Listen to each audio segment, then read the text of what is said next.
Yes, good morning dear students.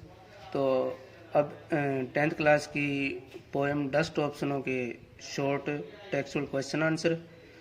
First question है, what is a dust of snow? What does the poet say has changed in his mood? How has the poet's mood changed? बर्फ की धूल क्या है? कवि के विचार में क्या चीज़ उसके मूड को बदल देती है? कवि का मूड कैसे बदल गया है? Now answer, A dust of snow means small particle of snow. बर्फ की धूल का अभिप्राय बर्फ के कण से है। The poet was in A sad mood. कवि एक उदास मुद्रा में था, यानी सैड मूड में था। But the falling of dust of snow on him changed his mood. परंतु बर्फ का गिरने के कारण एकदम से उसका मूड चेंज हो जाता है। Now he saw the beauty of nature and appreciated it. और इस प्रकार अब उसने प्रकृति की सुंदरता को देखा और उसकी प्रशंसा की। Second question, how does Frost present nature in this poem? The flowing question may help you to think of an answer. कवि इस कविता में प्रकृति को कैसे प्रस्तुत करता है? निम्नलिखित प्रश्न उत्तर ढूंढने में आपकी मदद कर सकते हैं। इसका फर्स्ट पार्ट है, what are the bird that are usually named in the poem? Do you think a crow is often mentioned in the poem? What image come to your mind when you think of a crow? कविताओं में आमतौर पर किन पक्षियों का वर्णन किया गया है? कविताओं में आमतौर पर किन पक्षियों का वर्णन किया गया है?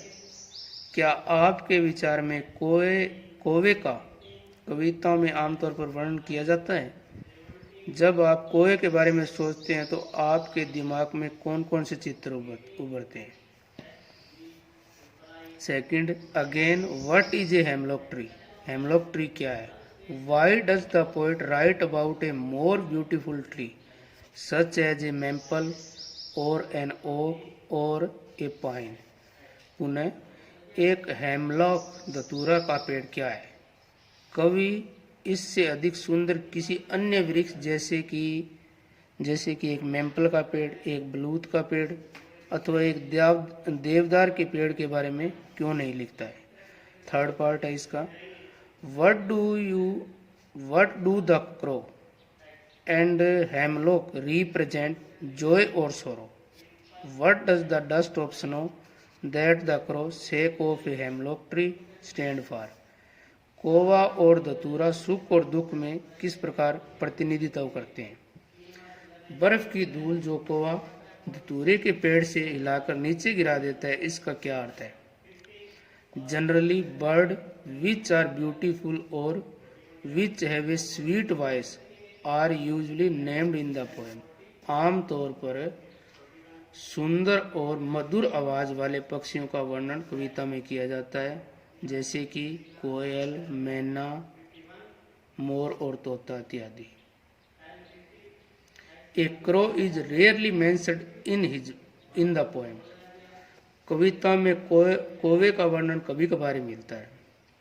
बिकॉज, क्योंकि its song is jarring and it is considered ominous. क्योंकि इसकी जो आवाज़ होती है ना, इसका जो स्वर जो होता है वो बहुत ही कर्कश और मनहूस माना जाता है। ओमनियस मीनिंग होता है मनहूस माना जाता है। But Frost is a poet of nature. परंतु रॉबर्ट फ्रॉस्ट जो है ना, वो प्रकृति प्रेमी कवि है। He considers every word worth mentioning in his poem.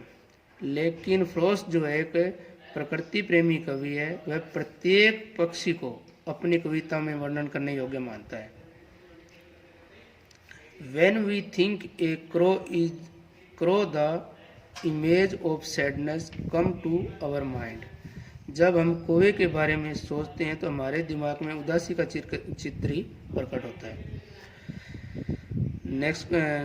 Next answer है, a hemlock tree is a poisonous plant with small white flowers. एक धतूरे का पेड़ जो होता है ना, is a poisonous plant with small white flower. धतूरे का जो वृक्ष होता है ना, सफेद रंग के छोटे छोटे फूलों वाला एक जहरीला वृक्ष होता है। The poet mention this plant और tree because the crow as well as the plant match the poet's mood. कवि इस पौधे अथवा वृक्ष का वर्णन करता है ताकि कौवा और पेड़ दोनों कवि के मूड से मेल खा जाए। थर्ड पार्ट का आंसर है the crow and A hemlock tree represent sorrow and evil. कौवा और धतूरे का पेड़ दुख और बुराई के प्रतीक है।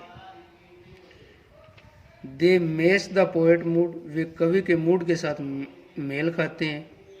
The dust of snow stand for something joyful, बर्फ की धूल किसी सुखद चीज का एहसास कराती है। So the falling of snow on him changed his mood, इसलिए उसके ऊपर बर्फ के गिर जाने से उसका मूड बदल जाता है। सो इस प्रकार से ये इसके 2 क्वेश्चन है। थैंक्स।